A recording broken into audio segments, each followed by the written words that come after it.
अच्छा, ऐसा धोखा हमारे साथ किया, भोगोगे तुम। ये जो निकलता है ना भोगोगे, ये अकाट्य होता है। क्योंकि किसी का भी हृदय, मान लो किसी भी जीव जंतु को आप कष्ट दें और उसका हृदय आह भर जाए, तो वो आह वज्र की लीक है, तुम्हें भोगना पड़ेगा। वो आह किसी की ना लेना जिंदगी। कोई ऐसा कोई आह भर करके कह दिया तुम समर्थ हो, हम तो कुछ कर नहीं सकते, और अंदर से दुख, फिर तुम्हारी सामर्थ्य काम नहीं करेगी, मिट्टी में मिला देगी। ऐसा नहीं कि आप जो कर रहे हैं कोई देख नहीं रहा, कोई हिसाब किताब नहीं, जो कर रहे हैं अवश्य में भोक्तव्यम, बहुत सावधान।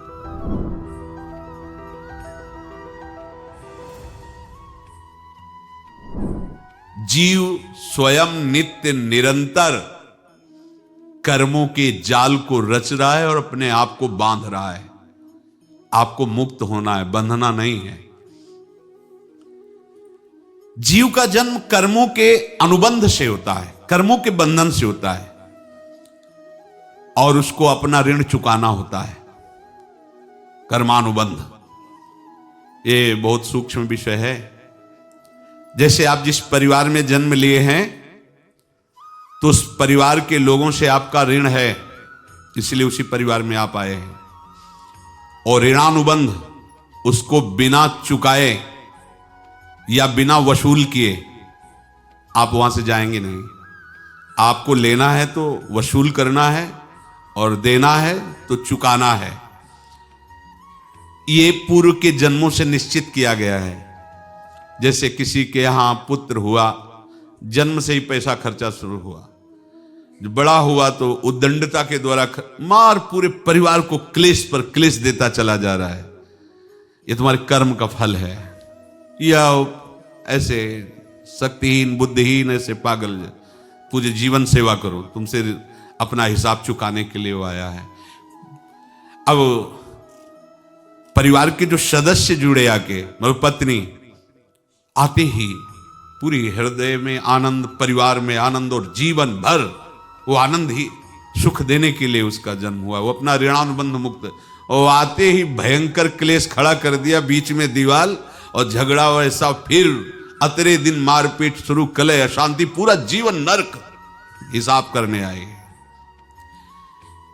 यहां ऋण चुकाए बिना कोई जा नहीं सकता, ऋण चुकाना पड़ेगा।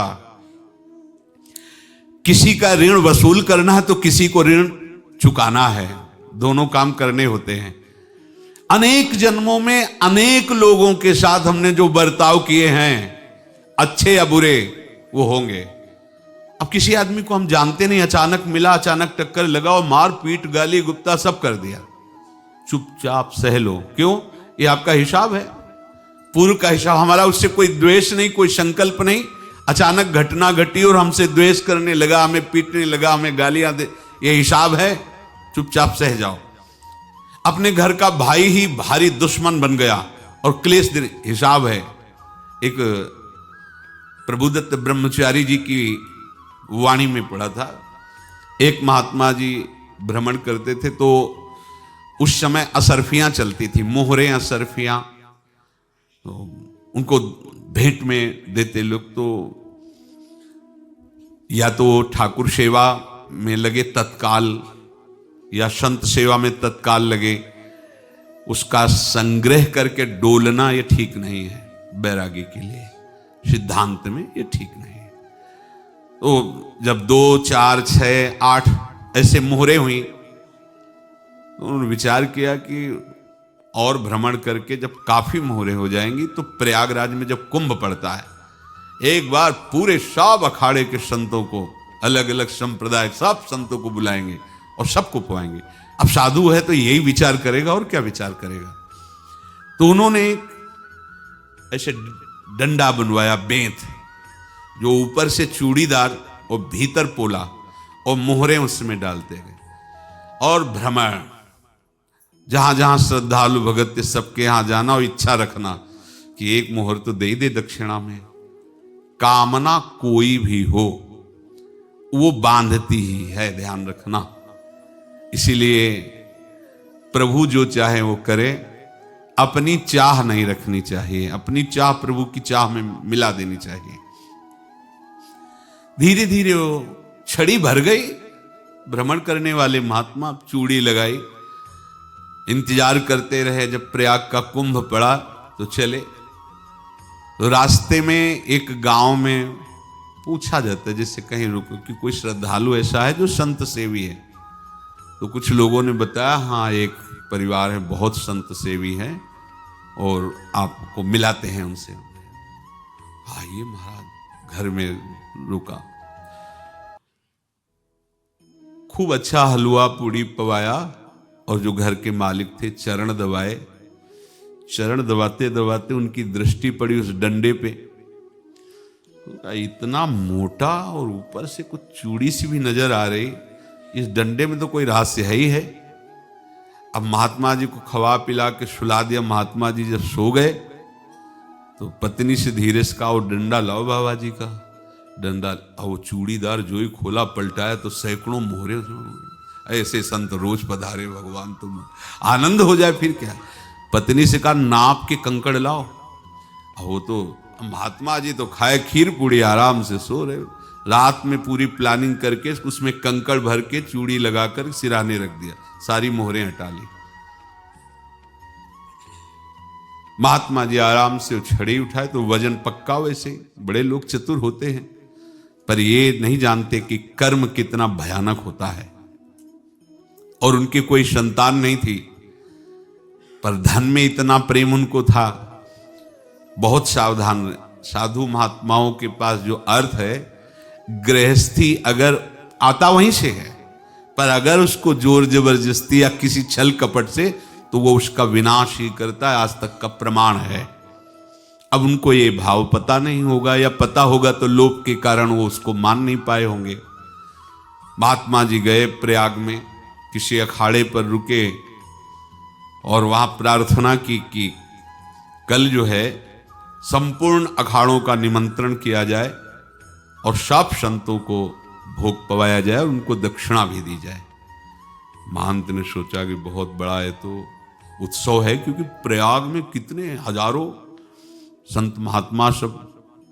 तो उनका, महाराज बोरों इसमें चीनी और टीनों घी लगेगा, सब व्यवस्था। बोले आप मंगाइए, एक एक हिसाब हम करेंगे, हमारे पास सब व्यवस्था है।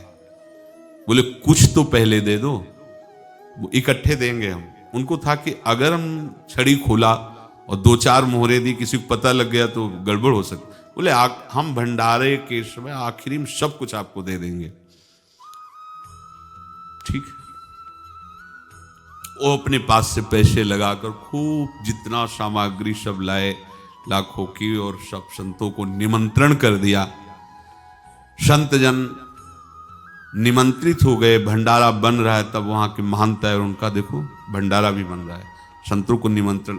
अब आप अर्थ की व्यवस्था कीजिए, क्योंकि इतनी बड़ी हमारी सामर्थ्य नहीं थी जितना हमने किसी तरह हमने व्यवस्था की। अब मुझे अर्थ चाहिए, तभी आगे की व्यवस्था बढ़ेगी। संतों को दक्षिणा देंगे और जिनसे अर्थ लिया उनको दे। देखो रसोई बन गई है सब।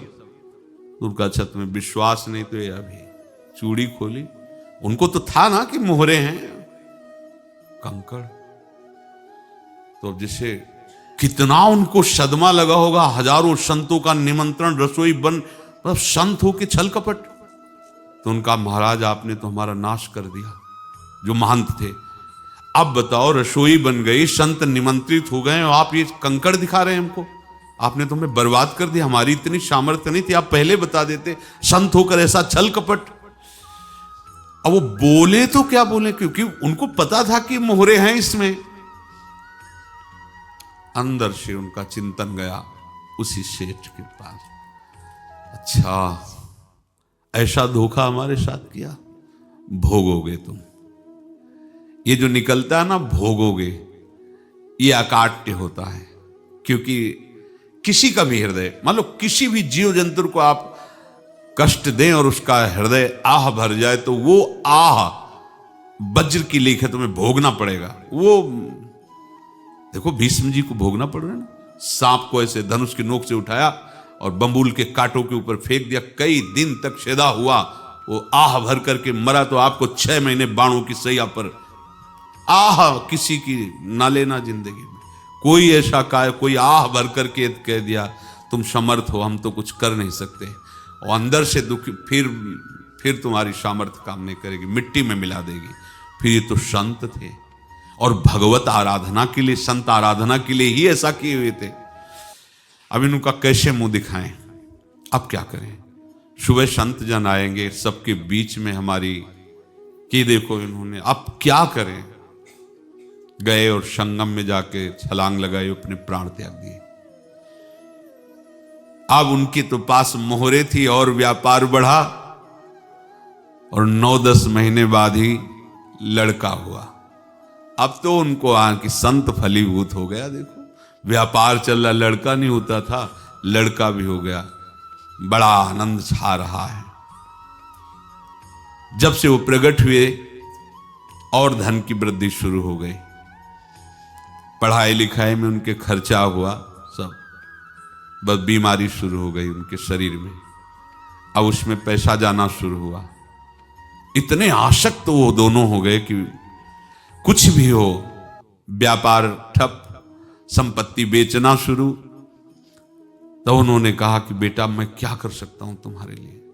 बोले हमारी अंतिम इच्छा है प्रयाग चलो, और जितने प्रयाग में संत महात्मा सबको एक बार भंडारा करवाओ, हमारी इच्छा अंतिम है, क्योंकि अंतिम यही इच्छा थी। तो बोले अब ज्यादा संपत्ति तो नहीं रह गई, तो बोले घर बेच दो, मेरे लिए ही तो है, बेच दो। मुझे लगता मैं बचूंगा नहीं, पर मेरी अंतिम इच्छा पूर्ण कर दो। घर बेच दिया, जेवर बेच दी। वहां गए, जब संत सेवा की तो बोले मुझे संगम तक ले चलो। संगम तक ले गए और बोले समझे तुम चुराए थे और हमने उसको छीना है, कुछ नहीं रह गया तेरे पास कुछ, अब केवल ममता और आसक्ति में जलकर मर और नरक प्राप्त कर। मैं वही महात्मा हूं जिसकी तूने मोहरे ली थी, शरीर छोड़ दिया। महात्मा को जन्म लेना पड़ा और इनको दुर्गति भोगनी पड़ी। ऋणानुबंध, होश में। ऐसा नहीं कि आप जो कर रहे हैं कोई देख नहीं रहा, कोई हिसाब किताब नहीं, जो कर रहे हैं अवश्य में भोक्तव्यम, बहुत सावधान। अनेक जन्मों में अनेक लोगों से जो कुछ लिया दिया है, इस लेने देने को मिटा देने के बाद ही तुम मुक्त हो गए। इसीलिए एक उपाय है, लेना न देना मगन रहना। क्या? मालिक को समर्पित हो जाओ, मालिक को अपना माना हुआ समर्पित कर दो, खत्म। अहम त्वाम स्वरूपापेभ्यो मोक्षयिष्यामि, सब खत्म। आगे पीछे लेना देना सब खत्म। एकादश स्कंद में भगवान श्री कृष्णचंद्र जी ने कहा जो मेरे चरणों का आश्रय लेकर भक्त मेरा भक्ति करता है, उसके पितृ ऋण, मातृ ऋण, देव ऋण, ऋषि ऋण, सब ऋणों से मैं मुक्त कर देता हूं। बस यही एक उपाय है जो इसके बंद करने का उपाय भक्तों के लिए है, वो यही है, भगवान की शरण में होकर अपना माना हुआ पूरा भगवान के अर्पित कर दो। अर्पित करने का तात्पर्य उसमें अहम हटा दो। तो दियम वस्तु गोविंदम तुभ्यमेव समर्पये। जिनसे तुमने सेवा करवाई है उनकी सेवा करनी पड़ेगी, जिनसे तुमने जो कुछ लिया है उनको देना पड़ेगा। ये लेने देने का व्यापार जब तक समाप्त नहीं होगा तब तक तुम्हारा जन्म मरण चलता रहेगा। अब आपको यहां समझना है, यदि आपसे किसी ने पैसे लिए बेईमानी करके नहीं दे रहा है तो आप उसको गाली मत दीजिए, आपने बेईमानी की थी इसलिए आपकी बेईमानी हुई है, ले गया, कोई बात नहीं है, बंधन से मुक्त हुए, जो बोझा था चला गया। उसको ऐसा ना देखे कि ये बेईमान हमारे रुपए मार लिए, अब जो कुछ होगा देखेंगे। अगर आप आगे नया कुछ करते हैं तो फिर आगे का हिसाब आपको भोगना पड़ेगा, ध्यान रखना। ऐसा नहीं है कि आपको भोगना नहीं पड़ेगा। एक ही उपाय है कि अब जो शरीर धारण किए इसी में जो भोग ले, आगे ना होना चाहिए। तो क्या करे? सर्वतो भावेन भगवान की शरण ले ले। ये तो सर्वाणि कर्माणि मयि सन्न्यस्य मत्पराहा अनन्येनैव योगेन माम ध्यायन्तु उपासते तेषामहं समुद्धर्ता मृत्यु संसार से। ये बड़ा कठिन है पार होना, कोई छोटी मोटी बात है। एक महात्मा बाल्यावस्था से भजन करते थे, शालिग्राम भगवान पास रखते थे। और उन्हीं की आराधना करके बस पाठ नाम जप और भ्रमण करते थे। यौवन अवस्था थी, गंगा जी के किनारे अपने ठाकुर को विराजमान करके स्नान करने के लिए कपड़ा ही उतार रहे थे कि 90 लोग आ गए, भाला तलवार सब ले, मारो मारो इसको मारो, घेर लिया। तो उन्होंने हाथ जोड़कर कहा हमने क्या अपराध किया, कोई सुन ही नहीं रहा। तो उन्होंने कहा मार तो डालोगे ही आप 90 लोग, हम कोई अस्त्र शस्त्र तो लिए नहीं, एक बार हमें गंगा में डुबकी लगा देने दो और अपने ठाकुर को स्नान करा देने दो, फिर इसके बाद आप मार देना। भगवत इच्छा से वो लोग रुक गए, स्नान किया और अंदर से प्रार्थना की, प्रभु ये क्या लीला है आपकी, आपके सिवा मेरा कोई है नहीं और ये मुझे मारना चाहते हैं। तो भगवान ने जानते हो क्या कहा उनके अंतर में, तुम मेरे में ध्यानस्थ हो करके शरीर को छोड़ो, ये लोग मारेंगे, ये मेरे भजन का फल है कि तुम्हें 90 जन्म नहीं लेना पड़ेगा, एक ही जन्म में 90 मिलके, तुमने 90 हिंसा की थी पूर्व में, तो तुम्हें 90 बार जन्म लेना होता और एक एक करके मारते। ये मेरे भजन का प्रताप है कि एक बार में ही 90 का हिसाब हो जाएगा। तुम आंख मूंदो, मेरे ध्यान में मगन रहो, मेरे प्रताप से तुम्हें कोई चोट नहीं होगी और स्वाभाविक मूर्छावस्था में प्राण तुम्हारे छूट जाए। ऐसा ही हुआ, ऐसा हुआ। तो ये बात समझ लो कि ये जो कर्मानुबंध है, ऋणानुबंध है। अब देखो, अगर शाप महात्माओं ने दिया कि तुम्हारे वंश का इससे विनाश होगा, तो भगवान भी परम धाम जा रहे तो उसी कील से, बाण की नोक में जो मछली लील गई थी छोटा कण, उसी से की नोक बनाई और उसी नोक को प्रहार किया, भगवान के श्री चरण में वही बाण की नोक लगी और भगवान ने स्वीकार किया ना। भगवान का बड़ा लीला विचित्र है। अगर छुप करके उधर रामावतार में बात, तो इधर ऐसे स्वीकार किया है भगवान ने। ऐसा कहीं नहीं दिखाया कि मैं भगवान हूं तो मैं अपने लिए, ऐसा नहीं दिखाया। नारद जी का हित किया पर नारद जी ने शाप दिया तो भगवान ने स्वीकार किया। बंदरों ने ही सहायता की, जैसा बोले थे वैसा। ये लीला इस शरीर में भोगनी पड़ेगी।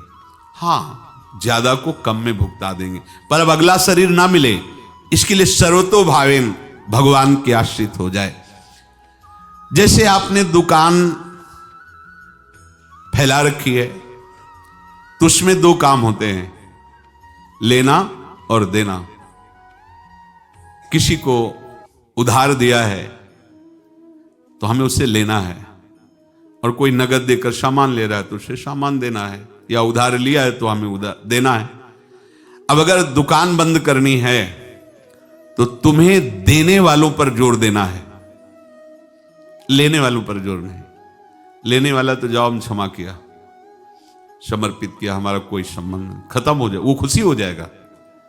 लेकिन देने वाला, तुम अगर दुकान भी उठा दोगे तो जहां भी रहोगे तुम्हारे पास वो आएगा, लाइए हमारा।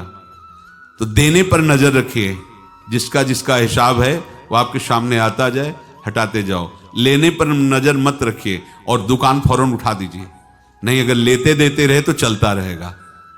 आगे चलकर कुछ लेना न देना, मगन रहना बस अपने प्रभु के चिंतन में। अब हम कैसे जाने कि किसको क्या देना है, हमें क्या पता? तो हम पूरा हिसाब जिनको पता है उनको दे देते हैं, समझ रहे हो? उनको पता है क्या लेना है क्या देना है, तो इनके पास पहुंच गए, सरकारी हिसाब से सब बराबर कर देंगे। हमको अपनी जिम्मेवारी इनकी चरणों में समर्पित कर देना है, तभी हम जीवन मुक्त होंगे। ये रहस्य की बात है। प्रभु कह रहे हैं, यस्य सर्वे समारंभाः काम संकल्प वर्जिताः ज्ञानाग्नि दग्ध कर्माणं तमाहु पंडितम बुधाः।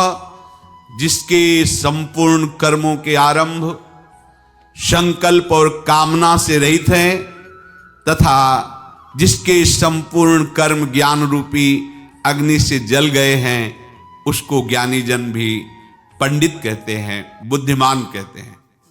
पूज्य श्री भाई जी महाराज कह रहे हैं, जैसे वहां ज्ञानाग्नि से दग्ध कह रहे हैं, तो अपने वृंदावन वासियों का प्रेमाग्नि से सब कर्म संस्कार दग्ध होते हैं। जिस समय आपके हृदय में भगवत प्रेम का प्रादुर्भाव होगा तो लेश मात्र कभी तुम्हें दुख नहीं भोगना पड़ेगा। प्रेम का प्रादुर्भाव होते ही दुख का नाश हो जाता है, महासुख।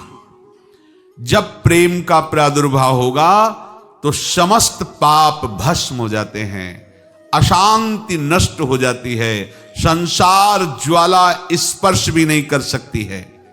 जब भगवत प्रेम का प्रादुर्भाव होता है तो हो सकता है उस उपासक के जीवन में दुखों का पहाड़ टूट पड़े, परिवार खिलाफ, शरीर रोगी, अव्यवस्था, बहुत बहुत कुछ, सब कुछ। कह रहे हैं इतना सब होने पर भी उसके हृदय में कोई भी दुख नहीं होता। ऐसा सामर्थ्यशाली भगवत प्रेम है। भगवान के चरणारविंद का जिसके हृदय में प्रेम है, भारी से भारी दुख भी उनको विचलित नहीं कर सकता।